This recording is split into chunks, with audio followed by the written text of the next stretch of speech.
Halo, halo teman-teman tanpa Irfan. Kali ini saya akan menjelaskan tentang struktur anatomi telinga manusia. Sebelum itu, perkenalkan, nama saya Christopher Kristia Wibisono dari 11 DAV.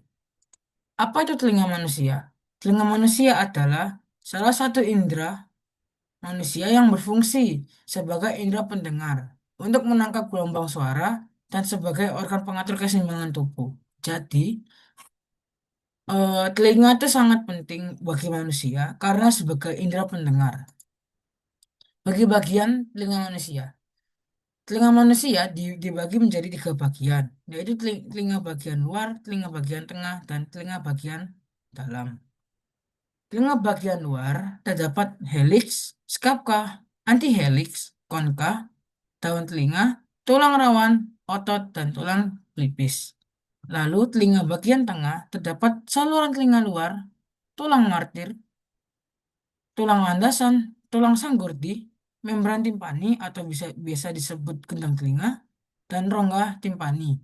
Lalu, telinga bagian dalam terdapat saluran tengah lingkaran, saraf vertibular, saraf koklea, dan koklea atau bisa disebut sebagai sarang siput dan tabung eustasia. Yang pertama, telinga bagian luar. Telinga, di telinga bagian luar terdapat daun telinga atau bisa disebut pina atau auricula. Nah, daun telinga untuk mengumpulkan suara dan menentukan arahnya. Lalu, saluran telinga yang menyalurkan suara ke gendang telinga sekaligus menyaring kotoran dengan rambut halus. Nah, bagian dari daun telinga terdapat helix, skapka, fossa triangularis, antihelix, konka, dan daun telinga atau lobul. Nah, helix itu adalah lipatan tulang rawan yang melingkar yang berbentuk pinggiran paling luar daun telinga. Jadi ini helix. Lalu ada skapka, lengkungan yang memanjang berbentuk parit di antara helix dan antihelix. Jadi skapka ini ada lengkungan seperti parit di antara helix dan antihelix. Lalu ada fossa triangularis. Ini adalah cekungan berbentuk segitiga di bagian atas tepat di antara cabang antihelix. Ini antihelix adalah tonjolan yang terletak sejajar di bagian dalam helix. Jadi ini helix, lalu ada antihelix di area sini.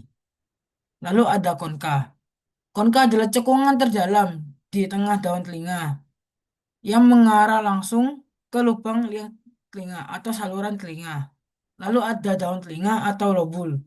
Bagian paling bawah daun telinga yang lunak berisi lemak dan tidak memiliki rawan. Jadi bagian sini. Ini adalah lobul. Kita lanjut ke liang telinga atau saluran telinga. Atau bahasa dokternya meatus acousticus externa. Saluran ini berbentuk tabung berongga panjang yang menghubungkan daun telinga ke gendang telinga. Bagian ini memproduksi kotoran telinga yang berfungsi untuk melindungi telinga dari debu, serangga, dan pertumbuhan bakteri. Bagian dari liang telinga ini adalah bagian tulang rawan atau cartilage. Terletak di bagian luar saluran telinga, bagian ini dilapisi kulit yang memiliki rambut halus, kelenjar keringat, dan kelenjar sebasea. Nah, kelenjar ini yang memproduksi serumen atau kotoran telinga untuk menangkap debu atau serangga. Bagian lalu ada bagian tulang atau osseus. Terletak di bagian dalam yang mendekati gendang telinga, berarti di area sini. Bagian ini memiliki kulit yang jauh lebih tipis dan tidak memiliki rambut dan tidak memproduksi kotoran telinga, sehingga sangat sensitif terhadap sentuhan atau gesekan. Lalu kita lanjut ke area telinga bagian tengah. Telinga bagian tengah terdiri dari gendang telinga, tiga tulang pendengaran atau tiga tulang rawan, ada vakum timpani, dan saluran setengah lingkaran. Oke. Gendang telinga atau membran timpani adalah selaput tipis berbentuk bulat datar yang memisahkan saluran telinga luar dengan rongga telinga tengah. Lalu ada tiga tulang pendengaran. Nah, tulang pendengaran ini bisanya disebut dengan tulang martil, tulang landasan, dan tulang sanggurdi. Yang pertama adalah tulang mar- tulang martil atau malleus. Tulang yang menempel langsung pada gendang telinga. Jadi, malleus ini langsung menempel pada gendang telinga. Lalu ada tulang landasan atau incus. Berada di posisi tengah menghubungkan malleus dan stapes. Jadi, incus ini berfungsi untuk menghubungkan malleus dan stapes. Lalu ada tulang sanggurdi atau stapes. Berbentuk seperti pijakan kaki kuda yang menempel pada pintu masuk ke telinga dalam koklea. Jadi stapes ini sebagai pintu untuk masuknya suara dari gendang telinga masuk ke koklea. Lalu ada vakum timpani atau rongga timpani. Adalah rongga sempit berisi udara yang terletak di bagian tengah telinga. Rongga ini diapit oleh gendang telinga dan dinding tulang telinga dalam. Lalu ada saluran sesetengah lingkaran atau kanalis semicircularis. Tiga buah saluran melengkung berbentuk loop yang terletak di tengah bagian dalam. Di tengah bagian dalam. Jadi, saluran tengah lingkaran ini bagian looping yang terletak di area tengah menuju ke area dalam telinga. Lalu telinga bagian dalam. Telinga bagian dalam terdiri dari koklea, saraf vertibular, saraf koklea, dan tabung eustasia. Koklea atau bisa disebut rumah siput atau bisa disebut rumah giri. Saluran berbentuk tabung melingkar menyerupai cangkang siput. Lalu ada saraf vertibular. Saraf ini terhubung ke organ keseimbangan, yaitu saluran setengah lingkaran. Saat kepala bergerak, cairan di organ keseimbangan bergoyang dan merangsang sel rambut. Lalu ada saraf koklea. Saraf ini menempel langsung pada organ korti yang berada di dalam koklea. Jadi, saraf-saraf ini berada di area rumah Geri atau koklea ini. Lalu ada tabung eustasia, saluran sempit berongga yang menghubungkan rongga telinga tengah dengan nasofaring. Nah, ini area tenggorokan terhubung dengan mulut dan hidung, yaitu area di bagian belakang hidung dan tenggorokan atas. Nah, lalu cara kerja telinga. Yang pertama, penangkapan suara. Jadi, daun telinga itu menangkap suara, gelombang suara, atau getaran suara merambat melalui udara di lingkungan sekitar. Daun telinga berfungsi untuk menangkap getaran tersebut dan mengarahkan masuk ke liang telinga. Liang telinga menyalurkan suara langsung menuju ke saluran luar. Maksudnya saluran luar ini adalah area gendang telinga. Lalu adalah getaran gendang telinga. Nah, benturan ini maksudnya saat gendang telinga terkena suara, maka gelombang suara akan menabrak membran timpani atau gendang telinga. Konversi.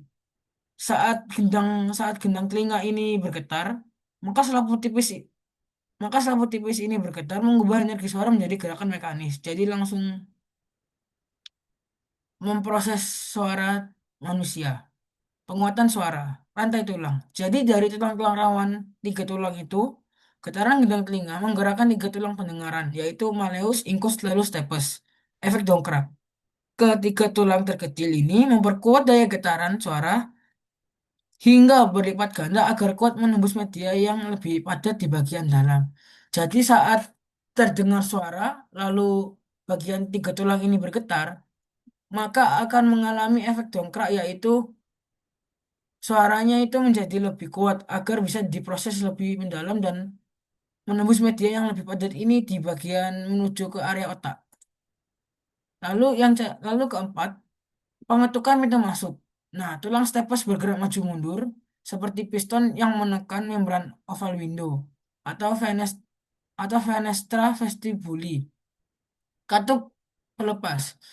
Di saat bersamaan, round window bergerak lentur keluar untuk memberikan ruang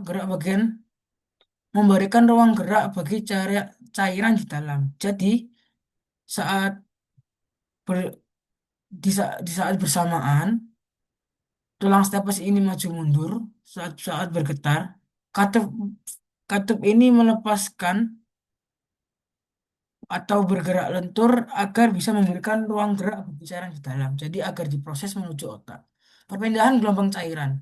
Arus cairan. Ketukan pada oval window menciptakan gelombang ombak pada cairan perilimfa dan endolimfa di dalam saluran melingkar koklea rumah siput. Jadi saat diberikan ruang, maka cairan ini akan menciptakan gelombang ombak agar diproses menuju otak. Goyangan dasar. Gelombang cairan ini membuat membran basiliar bergoyang naik turun. Pemicu sinyal listrik. Gesekan. Goyangan membran basilar membuat rambut-rambut halus pada organ korti tertekuk karena bergesekan dengan membran tektorial di atasnya. Lalu, impuls saraf.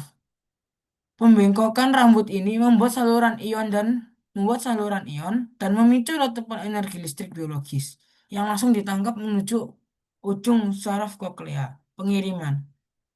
Sinyal listrik ikut berjalan kilat menyusuri vertebulokoklear menuju batang otak.